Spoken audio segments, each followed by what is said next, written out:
फिर देखिए हम आज कुछ महत्वपूर्ण प्रश्नों को देखेंगे, ठीक है ना। और ये महत्वपूर्ण प्रश्न बहुत ही मतलब कि आपके बोर्ड एग्जाम के नजरिए से बहुत क्या होंगे, इंपॉर्टेंट होंगे, ठीक है ना। पहला प्रश्न क्या कर रहा है कि एक त्रिभुज का क्षेत्रफल ज्ञात कीजिए जिसके शीर्षों के निर्देशांक a, b प्लस c है, b, c प्लस a है और c, a प्लस b है। ये एग्जाम के आपके एग्जाम में 2 नंबर के आएंगे प्रश्न, ठीक है ना। 1 नंबर नहीं आएगी क्योंकि बड़ा प्रश्न है, ठीक है ना। समझ रहे हो? तो कैसे करेंगे ध्यान सुनो। सबसे पहले हम लिखेंगे सवाल, ठीक है ना। और कर एक त्रिभुज के क्षेत्रफल, पहले हम एक त्रिभुज बनाएंगे। ए हो गया, बी हो गया, सी हो गया। या ए, बी और सी क्या है? ये त्रिभुज के निर्देशांक क्या है? त्रिभुज के शीर्ष है। अब इसके निर्देशांक दे रखा गया, क्या दिया है? ए, बी प्लस सी। शीर्ष बी का निर्देशांक क्या दे रखा है? बी, सी प्लस ए। और इसका क्या दे रखा है? सी, ए प्लस। तो इन शीर्षों के निर्देशांकों से हमको इस ए, बी, सी त्रिभुज के क्षेत्रफल ज्ञात करना है, ठीक है ना। तो पहले तो जो चीज है उसको लिखो, दिया है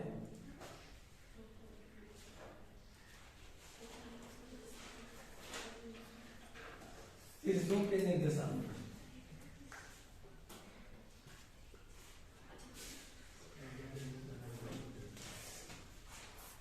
शीर्षों के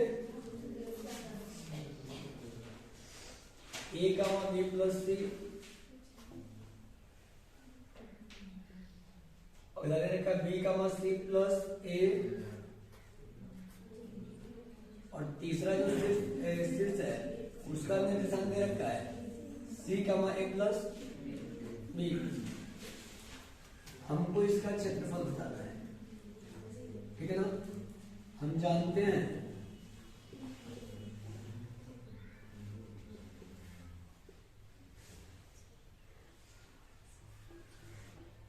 त्रिभुज ए, बी, सी का क्षेत्रफल बराबर 1/2। ये कोई समकोण त्रिभुज नहीं है कि जो तुम सूत्र लगा दो 1/2 गुणा 1000 गुणा ऊंचाई, ठीक है ना। ये ऐसा त्रिभुज दे रखा है जिसके शीर्ष दे रखा है और शीर्षों से क्षेत्रफल ज्ञात करना है, ठीक है ना।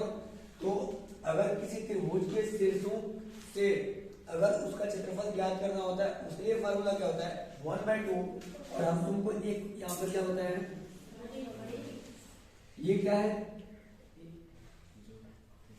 यहाँ 1 मान लो, 2 मान लो, 3 मान लो, ठीक है ना। इससे हम इस चीज को याद रख सकते हैं क्या? x y minus y x y minus plus x y minus ऐसा भी लिखोगे, ठीक है ना।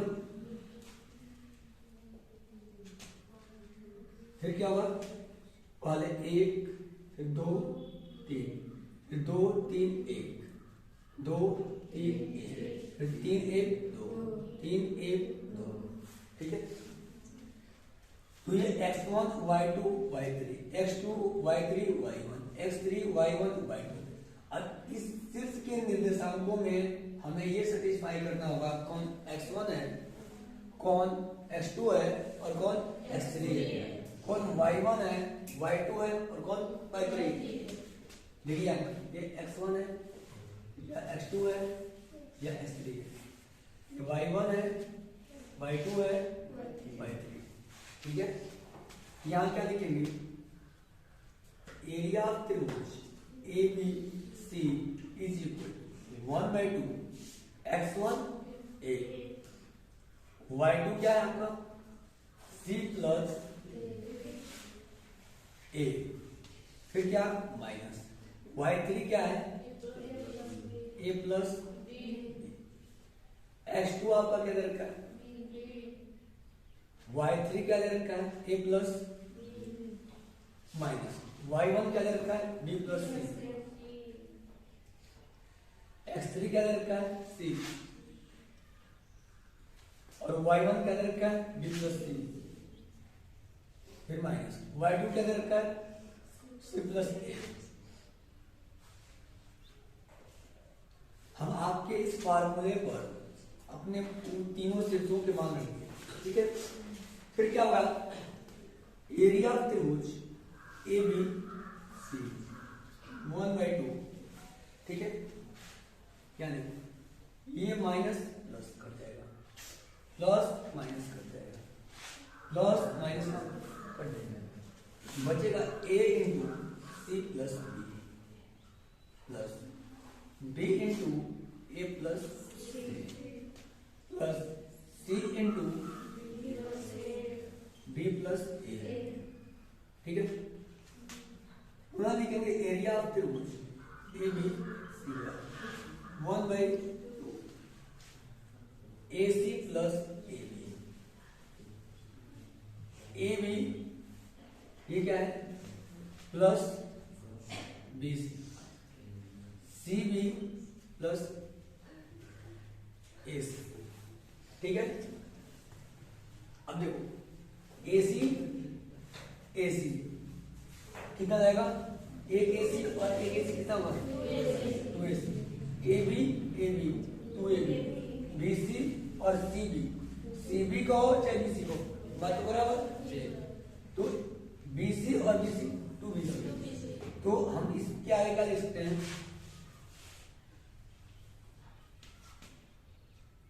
एरिया ऑफ त्रिभुज A B 1/2 2 A C 2 A B और 2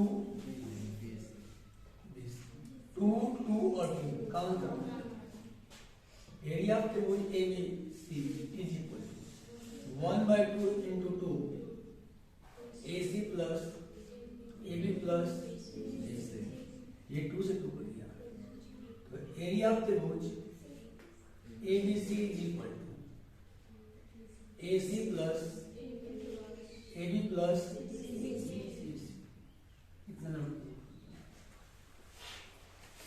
इतना पद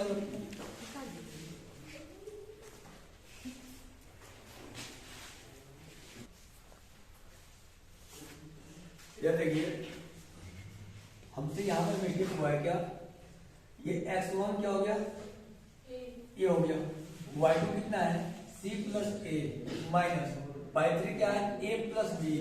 यहाँ देखो जब इसको हम ब्रैकेट में लिखेंगे तो माइनस इंटू प्लस क्या होगा माइनस, और माइनस इंटू प्लस क्या होगा माइनस, तो हम ए बी के साथ में क्या लेंगे माइनस, ये भी क्या होगा यहाँ पे माइनस हो गया, ठीक है ना। और यहां पर भी क्या होगा माइनस, और यहां पर भी क्या होगा माइनस, यहां पर भी रहेगा माइनस, और यहां पर भी हो जाएगा माइनस, और ये भी हो क्या माइनस, ठीक है। तो अब यहां से देख सकते हो क्या, यह ए सी से ए सी कट जाएगा, ये प्लस का ये माइनस का है, minus A B plus A B, ये भी क्या होगा कट जाएगा, प्लस बी सी और माइनस सी बी या बी सी, ये भी क्या होगा कट जाएगा। तो इन सब के जगह क्या हो गया 0, ये क्या हो जाएगा 1/2 गुणा 0 बराबर कितना हो गया 0, यानी त्रिभुज एबीसी का क्षेत्रफल जो होगा वो कितना आएगा 0। बस समझ रहा है, बस समझ रहे हो। हमने यहाँ पर बहुत बड़ा मिस्टेक किया था, ये सबके साथ माइनस दिया ना तो सबका चिन्ह क्या हो जाएगा मतलब बदल जाएगा, जो प्लस का हो क्या हो जाएगा माइनस का हो जाएगा, जो माइनस का होगा तो सबका हो जाएगा कैंसिल हो जाएगा, तो किसके बराबर हो जाएगा 0 के, और 0 के साथ 1/2 का गुणा करेंगे क्या होगा 0, ठीक है ना। अगले प्रश्न में बढ़ते हैं हम। अगला प्रश्न क्या कर रहा है, 30 सेंटीमीटर व्यास वाले एक वृत्त की कोई जीवा केंद्र पर 60 अंश का कोण अंतरित करती है, तो संगत लघुवृत्त खंड का क्षेत्रफल ज्ञात कीजिए। यदि पाई का मान 3.14 और √3 का मान 1.73 दिया हो तो यह आपके एग्जाम 2020 में दे रखा है, ठीक है ना, पूछा गया प्रश्न है, 2 नंबर में पूछा गया था, ठीक है ना, 2020 के बोर्ड एग्जाम में 2 नंबर में पूछा गया था, ठीक है ना। सबसे पहले देखो क्या कर रहा है कि एक यानी कि मान लो एक वृत्त है, एक वृत्त है, यह वृत्त का केंद्र है, या कोई जीवा ए बी,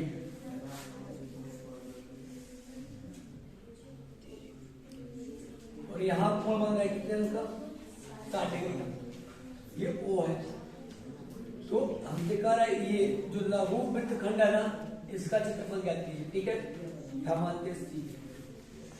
एक बात हमसे बताओ, ध्यान सुनना, अगर O A यहां C मान लो, O A C B का अगर क्षेत्रफल निकाल में से अगर A O B का क्षेत्रफल निकाल दे, जो बचेगा वो A C B का क्षेत्रफल हो जाएगा। और हम देख O A C B मतलब इस संपूर्ण के क्षेत्रफल में से A O B का अगर क्षेत्रफल निकाल दे, जो हमें बचेगा वो है हमारे क्या होगा, लघु वृत्तखंड का क्षेत्रफल। लघु वृत्तखंड यही है, यह O A C B क्षेत्रफल से अगर A O B निकाल ले, ये बचेगा। बस समझ रहे हो? हम क्या लिखेंगे, दिया है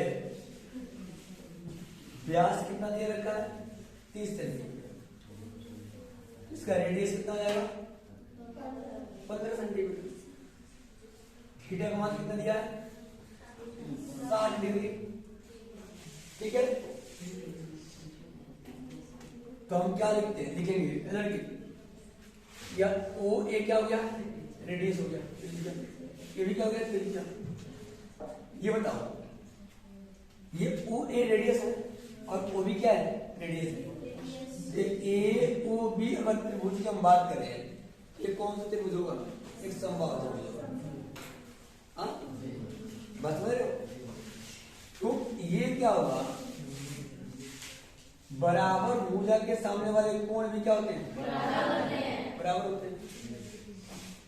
तो ओ ए सी बी के क्षेत्रफल में से ए ओ बी के क्षेत्रफल को निकालेंगे, तो सबसे पहले ये तुमको जानना होगा कि ओ ए सी बी का क्षेत्रफल का मान लगाओ।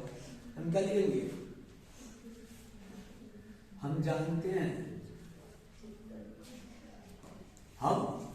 जानते हैं लघु वृत्तखंड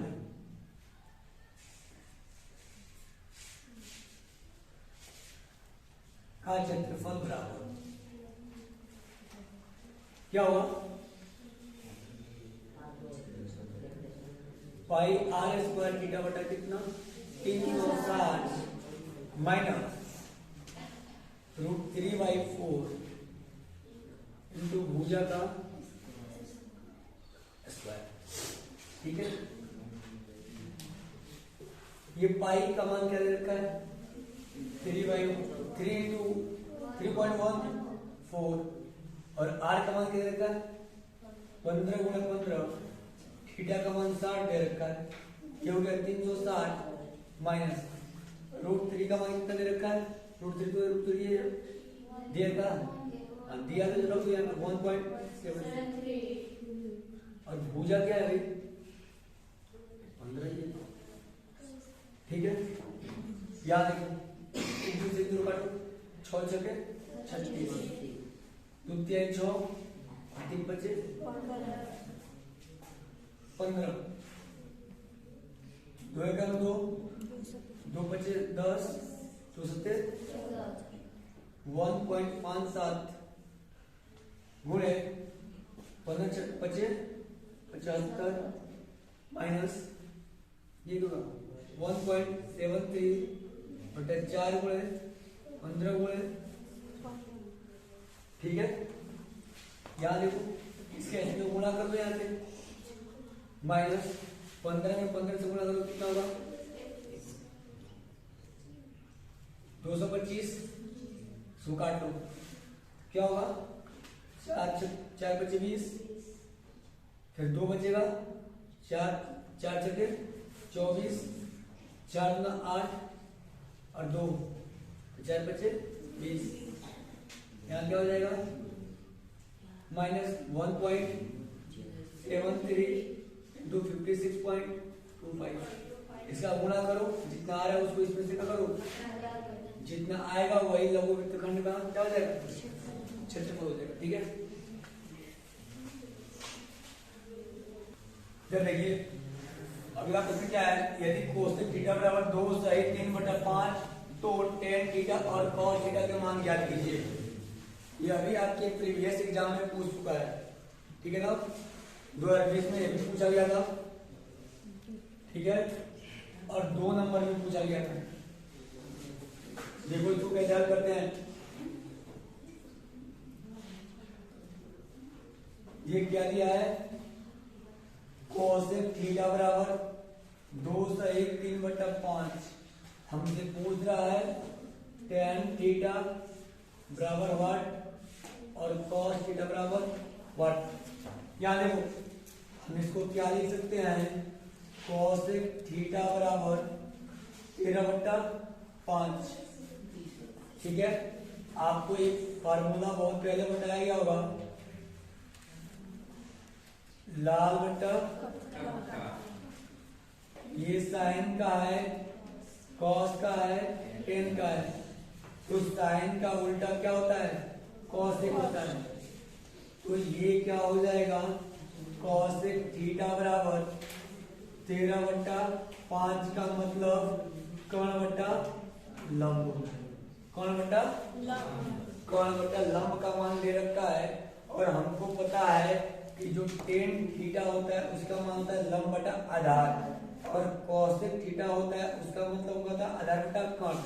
मतलब दोनों में हमको आधार चाहिए, और आधार तो हमको दिया ही नहीं है। तो सबसे पहले हमारा काम क्या होगा, हमारा पहला काम ये होगा कि हम आधार ज्ञात करें, किसकी सहायता से, कर्ण और लंब की सहायता से। और जब भी किसी त्रिभुज में आधार दिया हो, कर्ण दिया हो, लंब निकल जाएगा, लंब दिया हो, आधार दिया हो तो कर्ण निकल जाएगा। मतलब 2 भुजाओं का मान दे रखा है तो तीसरी भुजा निकल जाता है। किससे निकलता है, पाइथागोरस में से। हम क्या यहाँ लिखेंगे कि एक समकोण त्रिभुज बनाओगे आप, यहाँ लिखोगे ए, यह होगा बी, ये हो गया सी।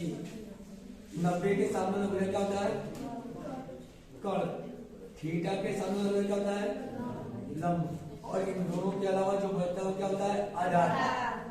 ठीक है, तो आप मेरी बात सुनो, यहाँ लिखोगे पाइथागोरस प्रमेय से, पाइथागोरस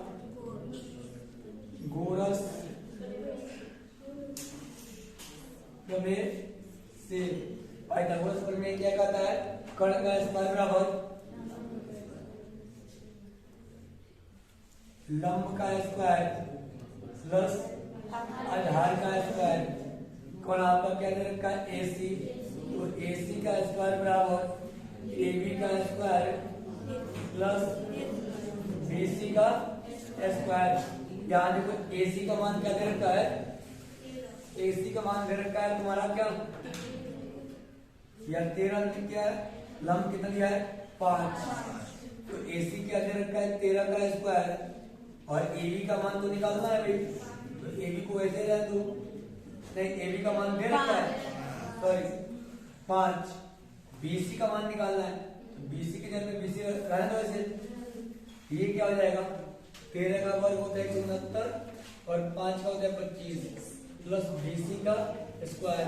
आप इसको इधर लेके जाओगे तो BC is equal to, BC का square is equal to 169 minus कितना 25, BC is equal to root over 169 minus कितना 25, तो BC का मान कितना जाएगा 144।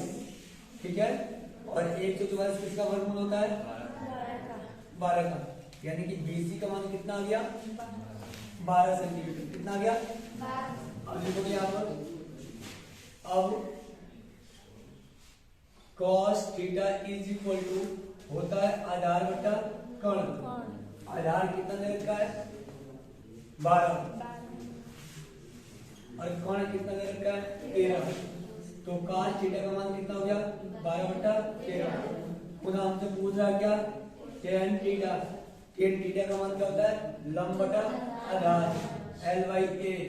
अगर इसको अंग्रेजी में बोलोगे हम बोलते हैं P, मतलब परपेंडिकुलर बटा कितना बेस, कितना यानी कि कुछ लोग ऐसे भी लिखते हैं पी बट्टा कितना बी, ठीक है ना, परपेंडिकुलर बटा कितना, बात तो वही है। ये लंब कितना दे रखा है 5 और आधार कितना निकाला 12, यानी कि tan थीटा का मान कितना हो जाएगा 5/12। इस तरह से आप इसको आसानी से लिख लीजिए।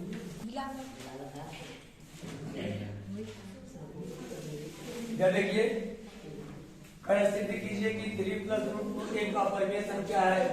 यह आपकी बोर्ड एग्जाम 2020 में पूछ सकता है, और कितने नंबर में 2 नंबर में। इधर देखो ध्यान से, 3 + √2 को हमको क्या करना है, एक अपरिमेय संख्या सिद्ध करना है। हम तुमसे बहुत पहले बता चुके हैं क्या बता चुके हैं कि एक अपरिमेय संख्या को अपरिमेय संख्या जब कहे सिद्ध करने के लिए हम उसे एक परिमेय संख्या मान लेते हैं। हम क्या लिखेंगे, माना 3 + √2 एक परिमेय संख्या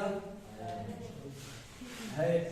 मेरी बात सुनो, जब परिमेय संख्या होगा तो ये किसके रूप का होना चाहिए, 3 + √2 p/q के रूप का होना चाहिए, और साथ ही साथ q 0 के बराबर नहीं होना चाहिए।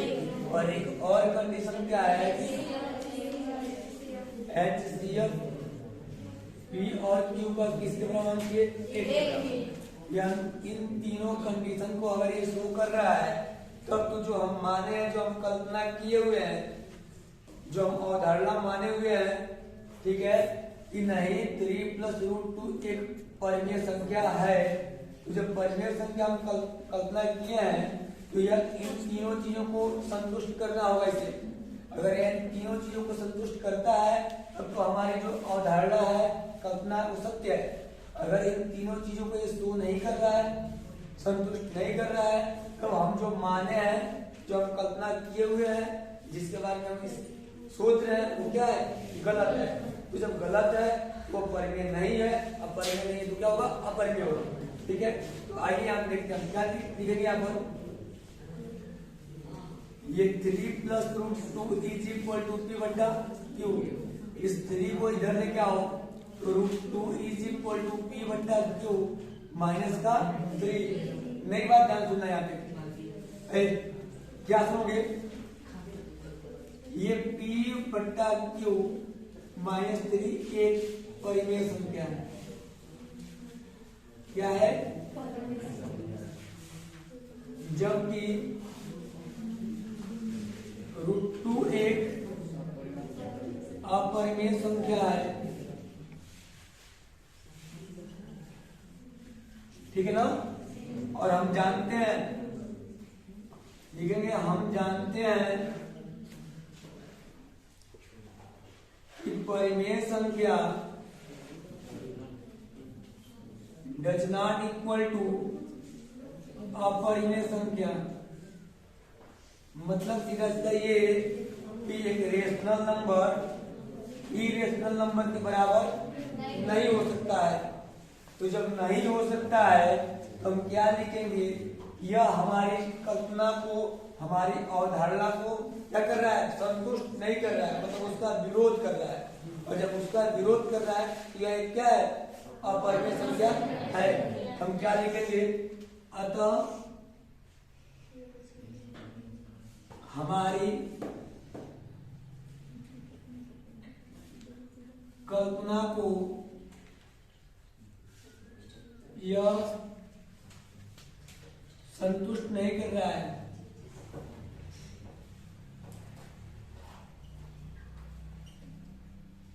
मतलब हमारी अवधारणा का विरोध कर रहा है, हमारी अवधारणा का विरोधाभास उत्पन्न कर रहा है। इसलिए